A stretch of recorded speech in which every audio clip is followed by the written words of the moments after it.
Hey, how are you doing? Good. How you doing? I'm doing well, thank you. Did you have a good Earth Day yesterday? It was good. Yeah, Yeah. it was really nice. Yeah, it was a beautiful day. It's good to get some a little bit of colder weather before it gets too hot here. Yeah, Mm. absolutely.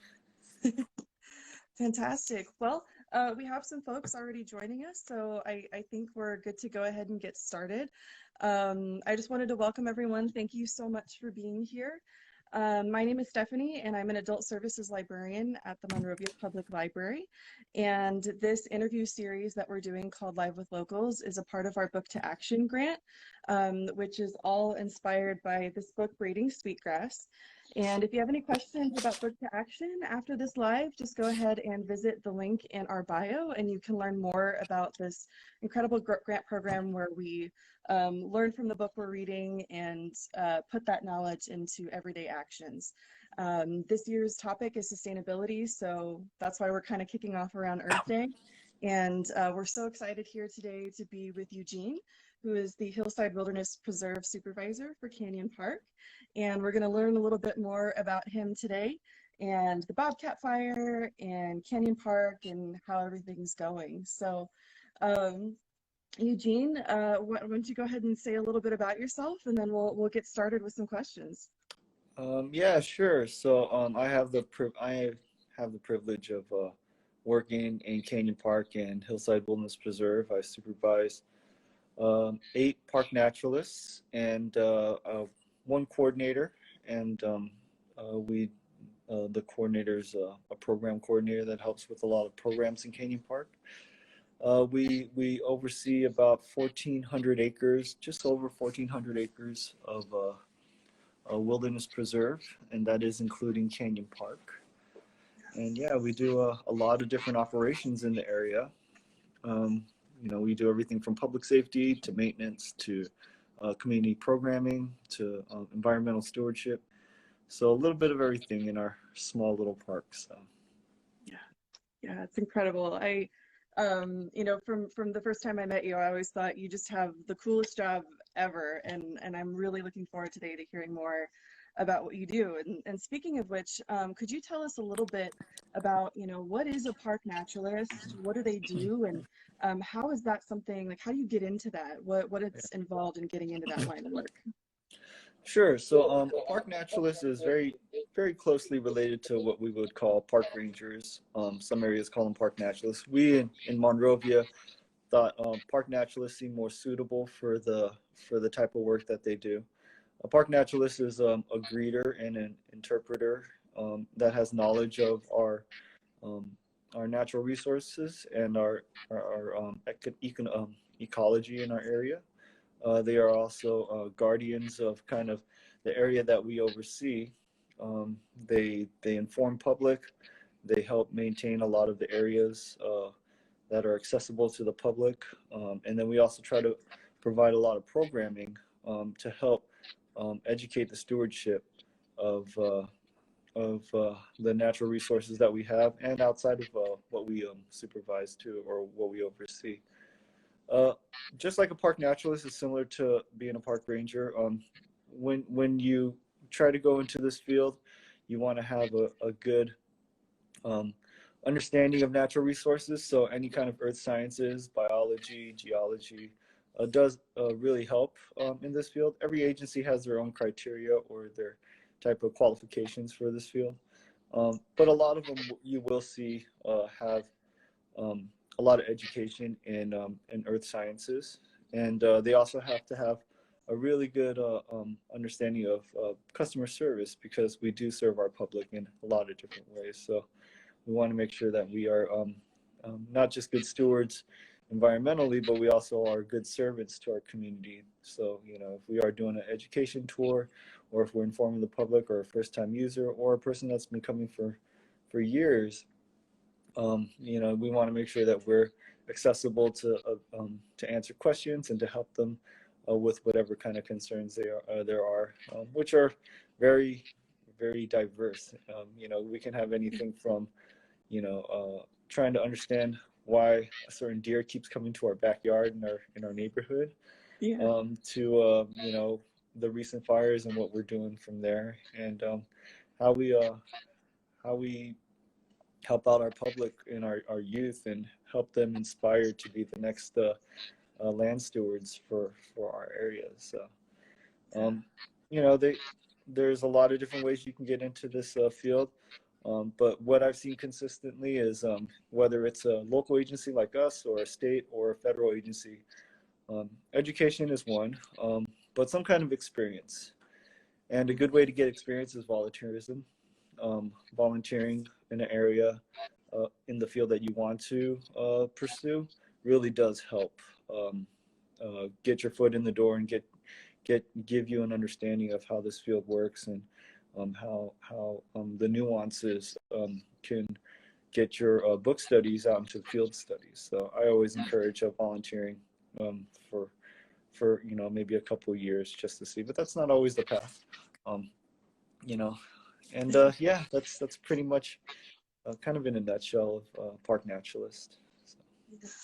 Yeah, that's awesome. And for the folks that, if you're on today and you haven't been up to Canyon Park when we're eventually able to go again, you know, what you mentioned about customer service, I totally feel that with everybody up at the Canyon Park. It's such a warm, welcoming environment. So one day when people can come back up, I think you know, they'll find how incredible you guys are at that customer service and you know, really creating that hometown Monrovia feel. And one thing I wanted to touch on, because you had mentioned the Bobcat fire, and you know, that was pretty hard last year on top of an already difficult year. And you know, you talked a little bit about that relationship with being a park naturalist and dealing with that. So could you tell us a little bit about your experience specifically with the Bobcat fire and what your role was in addressing that and now in its recovery? Yeah, sure. So in September, on September 6th, or was it September 9th? I'm going off of memory, I'm sorry. But I believe it was, well, it was early September. We heard about a fire that started in Cogswell Dam, which is about 10 or 12 miles as the crow flies from Monrovia Canyon Park. And when we heard of that fire Sunday, we knew right away it was eventually going to hit Monrovia Canyon Park.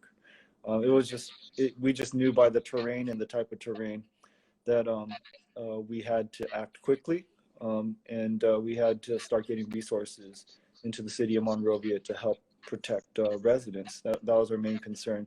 Life and property is always the main concern when it comes to a wildfire. Our fire department enacted our Emergency Operations Center, EOC. They did that immediately the day of, and just with the anticipation, and started calling all their mutual aids. Mutual aids is a shared joint partnership with U.S. Forest Service fire team, LA County, and all the neighboring local agencies such as Arcadia and you know, all the other small fire units that are local. They all came to the aid of the Bobcat fire. And that wasn't just in Monrovia Canyon Park. They also knew it was going to go pretty wide, so they went up to Mount Wilson. They also went down to Highway 39, even though that area also recently burned. But they knew it was going to impact that area as well. So they really wanted to help the foothill community and protect, again, life and property from the Bobcat fire. So within, I believe it was Saturday, the following Saturday, so from Sunday to Saturday, 6 days, the fire did actually come into Canyon Park. I believe it hit the waterfall. And then in the next day or two, it did come all the way down to Canyon Park, all throughout the trails. Luckily, our fire department was well prepared, and they saved all the facilities in Canyon Park, all the buildings, all the picnic grounds, the couple of picnic grounds that we have. And yeah, the only thing that really got impacted was our hiking trails in Canyon Park. We were very fortunate, though, that the majority of Hillside Wilderness Preserve was not affected. They had a pre-existing fire, what they call dozer line, to help stop the fire. And it stopped north of most of the communities coming into Monrovia Canyon Park. I mean, I'm sorry, into the city of Monrovia. I mean, really, it was a devastating fire, but a lot could have been worse. I mean, Yeah, we did lose a lot of, we did get a fire that impacted our hiking trails, but luckily no homes got lost in Monrovia. And, you know, the fire team did really, really well in protecting the homes in Monrovia. My role wasn't a firefighter. I'm not a firefighter. But the biggest thing that we had to do was just communicate with the public. People were really scared, and people were really, really nervous about the fire. And it was we had luck on our side. There wasn't a lot of winds. They were anticipating in September all the way to about January. We anticipate Santa Ana winds, and there were times where we thought that the winds were going to kick up in Monrovia, and that was going to push the fire at a rate of speed that would be really, really hard to battle. For instance, when the fire stretched all the way up to where they call Devil's Punch Bowl near Palmdale on the north end of the Bobcat fire, they did actually have to battle some Santa Ana winds, and their gust of winds went up to 60 or 70 miles per hour. It decimated their Los Angeles County Natural Area Park and Nature Center. It burned it to the ground. So we were very fortunate that, you know, our Santa Ana winds were in our favor, and it was very mild, or if any, there was none. We could have been on the tail end of Devil's Punch Bowl, and their whole facilities burned to the ground, really. So Yeah. we're really fortunate. But yeah, as far as after the fire ended, which ended about September 19th, we lifted the emergency evacuation. We were ready to call for an emergency evacuation. We never had to enact that, but we lifted that emergency watch from the community. And then from there, we just had to start recovering and rebuilding. Again, most of the facilities are great. The fire team did an amazing job, and we did get some, you know, internal smoke damage. That was needless to say because there was so much smoke in the area. But Yeah. as far as burning, none of the facilities got burned. We're working with FEMA. We've been in touch with FEMA since right after the fire, and we've been in touch with the Forest Service. And we did have to rebuild a couple of trails in the preserve area with the help of the Forest Service, which was good. They did that immediately. It was called their fire suppression recovery team. So they helped out with some of that, and we've been constantly working on our trails to get those prepared. I think the city manager's update just came out this week, and Dylan, our city manager, did state that, you know, we got really good news this last Tuesday. Our city council approved 2 major areas that were needing of some fixing of our trails in Canyon Park. So that was good. We got that approved because the scope of work that these 2 areas needed were beyond what our team can actually do to recover and fix our trails. Yeah. And you know, if everything goes well, we're trying to, and no promises, but we're trying to anticipate reopening for the summertime. Wow. So that's really good news for us. I know the U.S. Forest Service put a blanket statement out saying that April 2022 is when they're going to reopen. They're just going to wait a couple of years from the fire. We're trying to open up a little earlier. The only thing is we have to reevaluate after we get these 2 areas fixed, and then we have a couple hazards that we have to mitigate. We have a lot of trees that are still very vulnerable, so we have to take care of those. But it's good news. The only thing is, you know, when our winter season comes again, because our hillsides are very vulnerable, we have to really keep that in mind and see if we need to try to figure out if we need to change anything in our operations of opening our park to the public. But, you know, those answers will come in the fall, around October when our rains start to the winter. So. Wow. I mean, that's so wow. I mean, it's so much from, you know, you're doing a lot of communicating with the public and just working with so many different agencies just to keep people updated with what's going on. That's like, I can imagine that's a huge effort to just coordinate with so many different organizations in that recovery process. So, but yeah, that's really heartening to hear that there's a I maybe some summer reopenings. Yeah, wow. I remember, you know, the last time we had spoke, you had shared a little bit about how sometimes it can take years because of mudslides and, you know, just really wanting to keep safety measures in mind. So, wow, that's some great news for this Yeah. week. Yeah, we're really optimistic. Again, no promises to those that are viewing. We can't make any promises. We have to reassess after we get our hazards mitigated. But Yeah. that's what our goal is, and we're always trying to push the envelope to make sure that people are going to be able to return back to Canyon Park. For instance, Placerita Canyon, another LA County area. It's a LA County natural area with a nature center and hiking trails. They had a fire. Oh man, I can't remember how long ago, but they had a fire within the last decade, and it took them about 8 years to open up. And I know we're not going to be in that situation. Whatever situation they were in, I talked to the superintendent. It's amazing how many superintendents and supervisors reach out to you, that have went through this, or that have experienced these kind of wildfires, and how many of them are just willing to give you as much information or give you their experience or help you out, and help you with any kind of resources that they use in their experience. So it's Natural Resources is a small community, just like our community services team is a small community, and so many cities out there are just out there willing to help and support us. So it's been a great experience. Yeah, we had a chat last night with Josh DeKell of Kiss the Ground, talking about, we asked him some really California specific questions about, what we're doing to the environment, and, by making different choices, can we help, improve our wildfire situation? And, whenever we talk about California, wildfires really are, a common thread that's woven through all of us. It's an experience that we all have through living here. So it's, it's horrifying that this is something that we go through, and every year we have these conversations and we anticipate it, and we get reports saying, hey, be careful, it's wildfire season.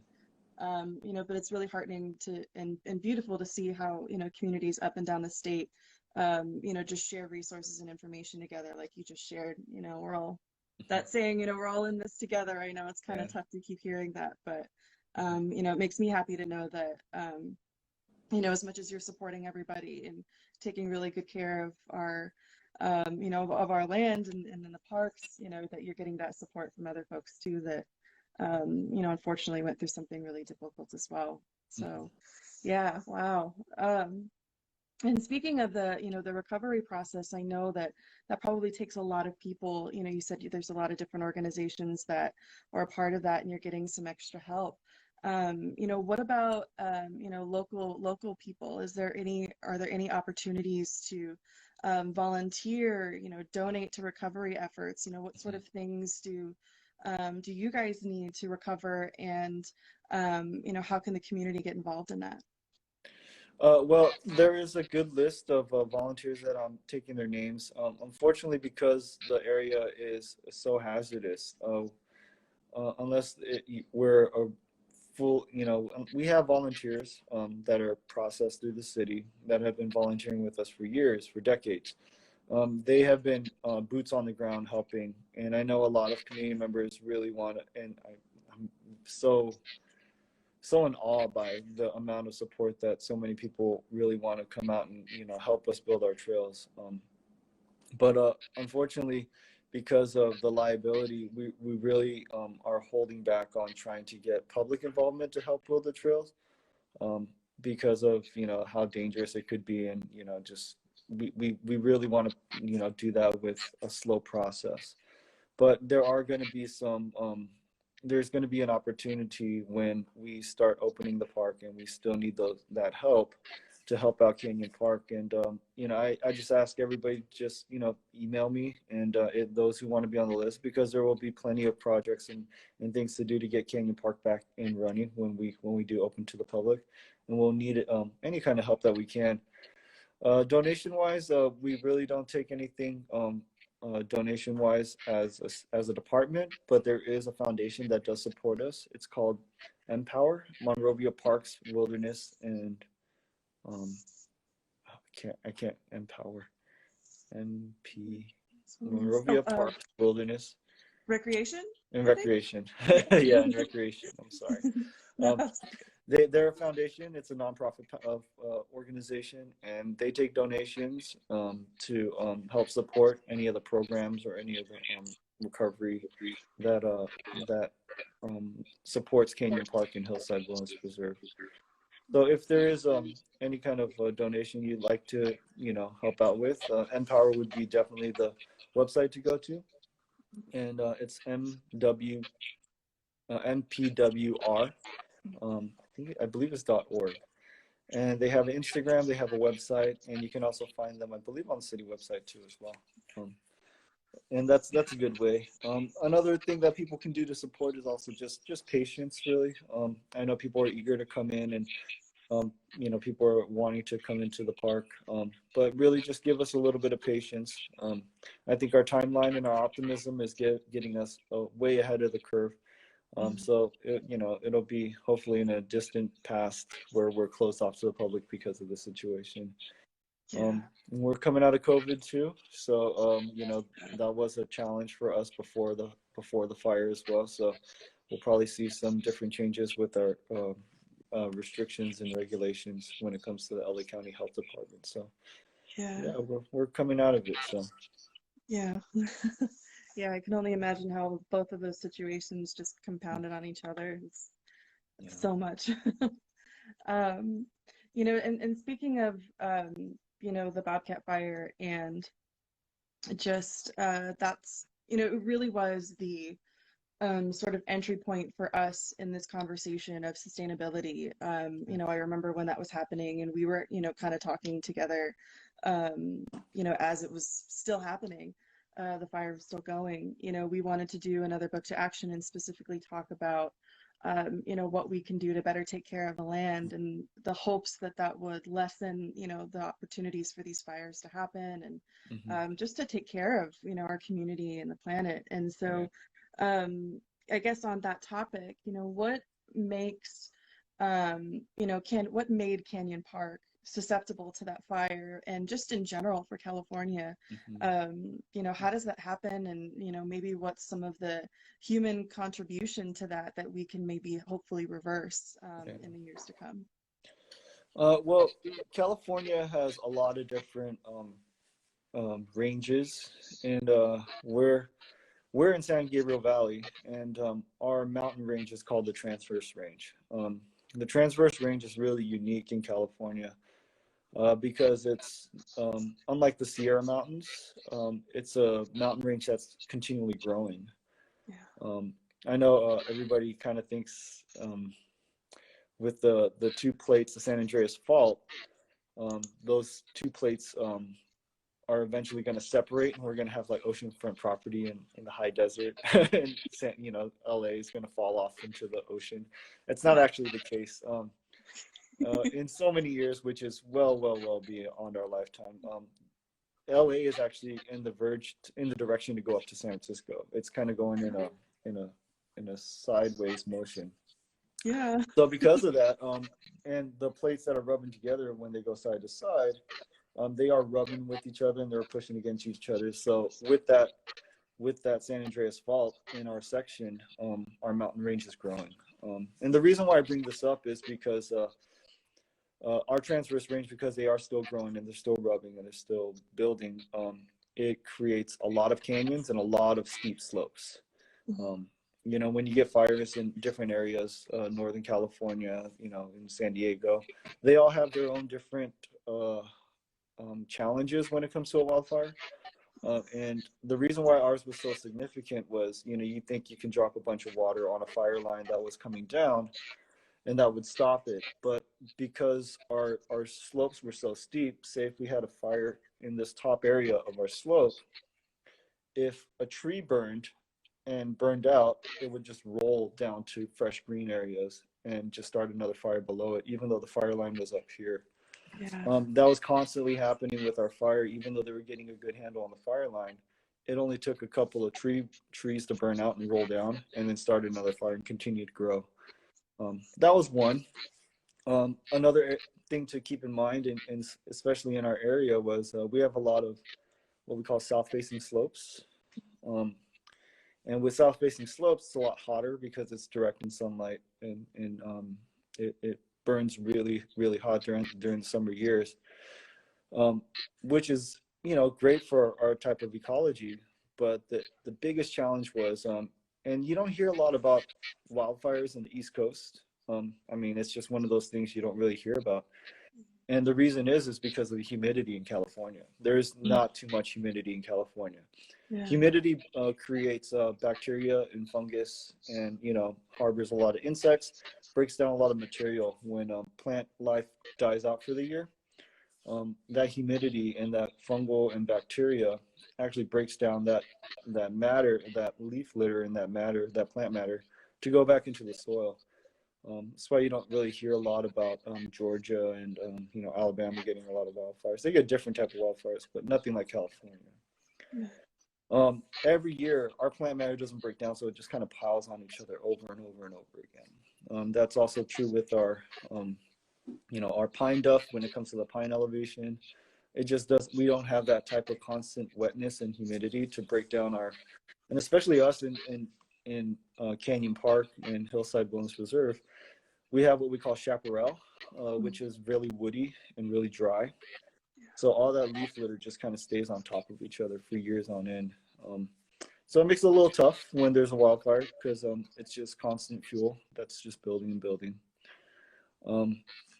So I mean, really, it's something that, and I think Christopher Diaz, if you guys can join in with when he talks about how indigenous people did do prescribed burns, and it's a practice that California is just starting to get into. Like, for instance, Sequoia National Park and Yosemite National Park, they do prescribed burns in their areas.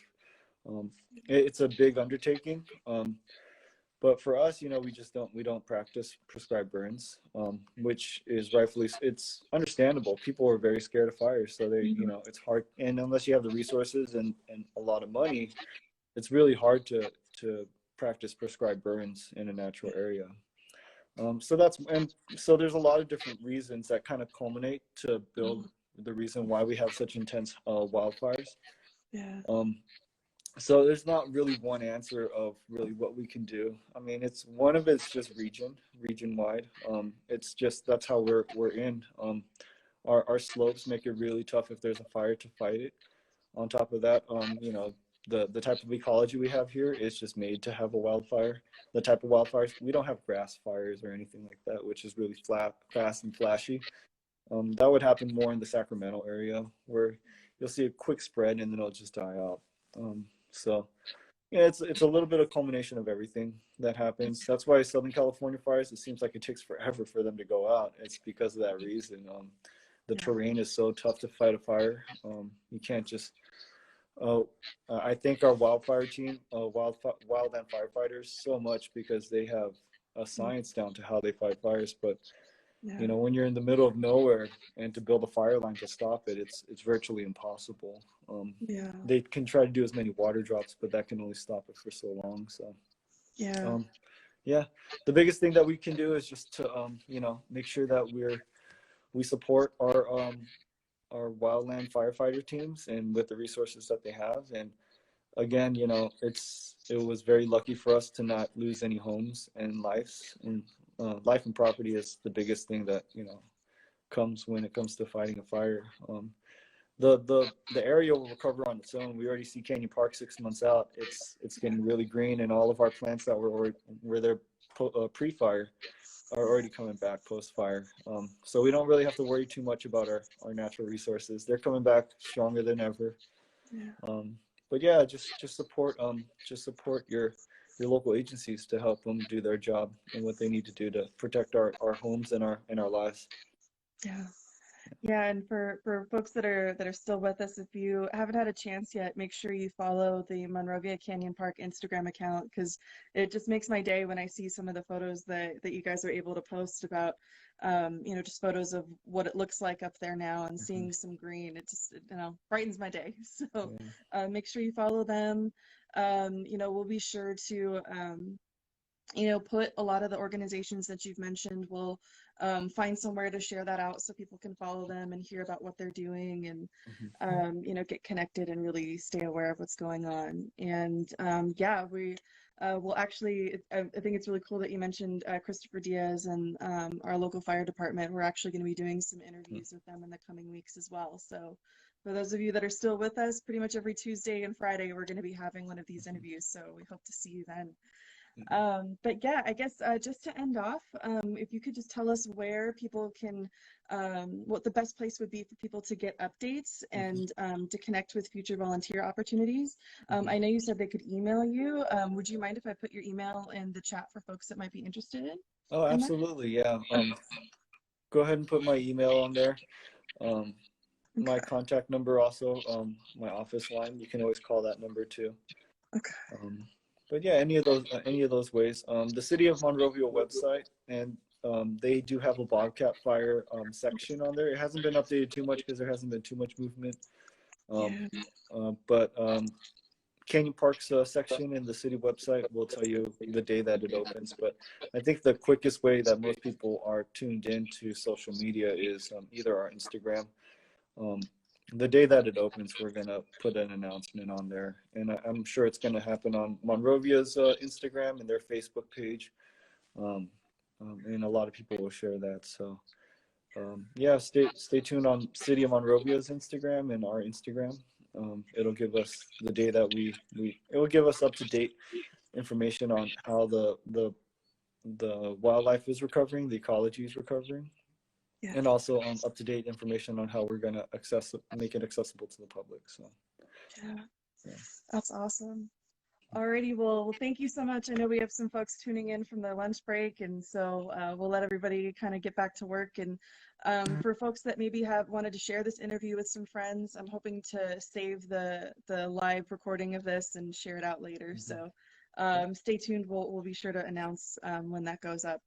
Alrighty, thank you so much, Eugene. It was a pleasure, as always, to talk with you, and I hope you and everyone here that's joining us has a great rest of their day. You're welcome. I'm open to answer a couple questions if you guys want a couple minutes. Yeah, absolutely. Yeah, if you have time, we're good. Does anyone have any questions? If you want to put them in the chat, we'd be delighted to put those out and see if we can get some stuff answered.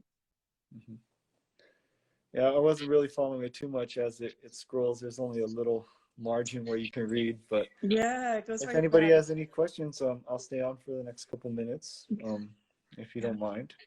Yeah, I didn't see any come through earlier. I'm gonna scroll through to see if I can find any. I see Acting for Food. He has thumbs up. That's one of our park naturalists. His name is. No. Awesome. How you doing, Mark? Good to see you on. Yeah. I saw one of our commissioners, Commissioner Leos. He was on too. Oh yeah, fantastic. Yeah. Oh, there's another one too. We've got a question here that says, "What inspired you to pursue your career?" Well, that was actually really interesting. I tell the story every so often. I didn't have this career in my early youth. This idea that I wanted to be a park ranger, park naturalist, work in natural resources.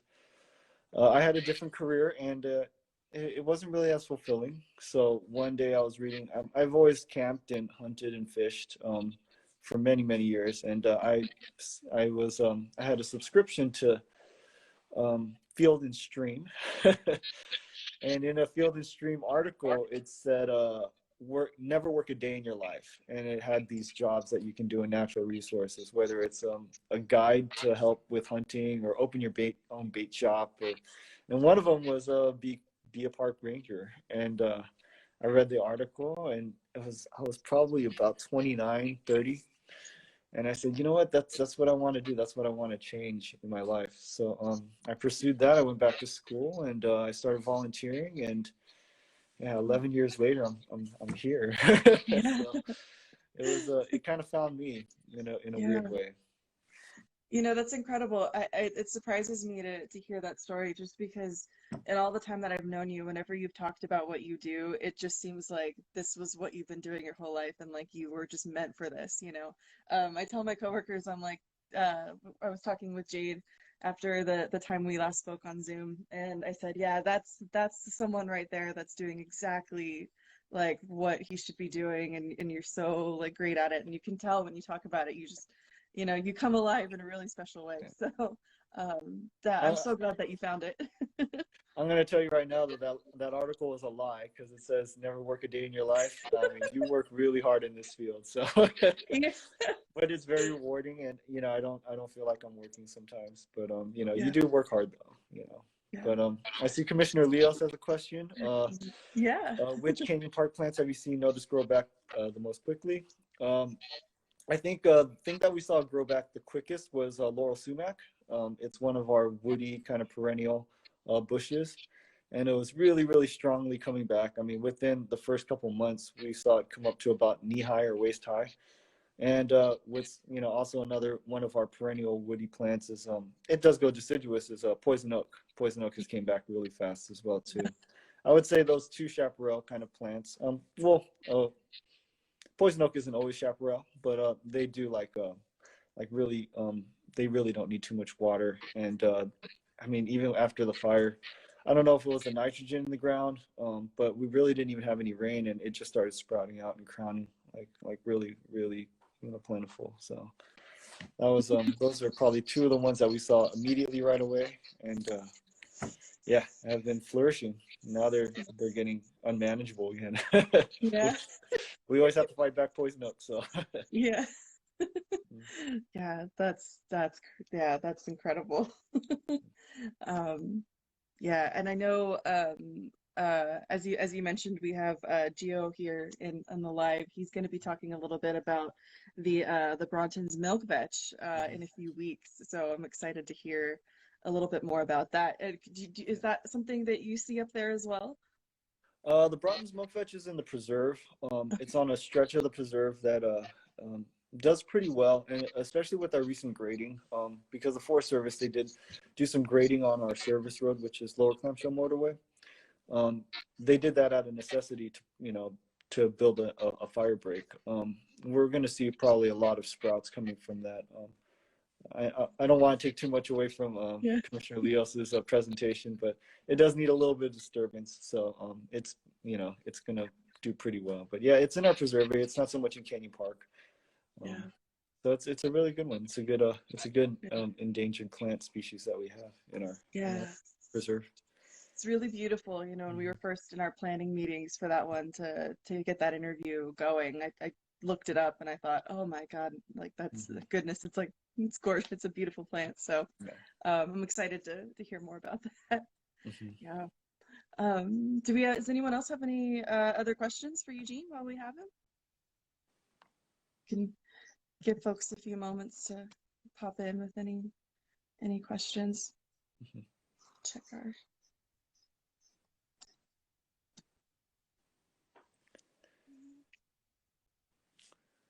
I think that might be all. Okay. Well, I'm pretty easy to reach. So if you guys ever want to reach out to me, email me, or just call and get some updates. I do like talking to the public. Whether unfortunately not face to face most of the time, but if you ever want to reach out to me, you can email me or call me. I'll be glad to sit and chat with you for a few minutes and talk to you about what's going on. Or if you have any really specific questions, just feel free to reach out. So. Yeah, and you can to get that information, that you can always DM us at the library, or I'm sure they could reach out to the on Instagram, the Monrovia Canyon Park as well. And I'm sure you can find it on the city website, probably, right?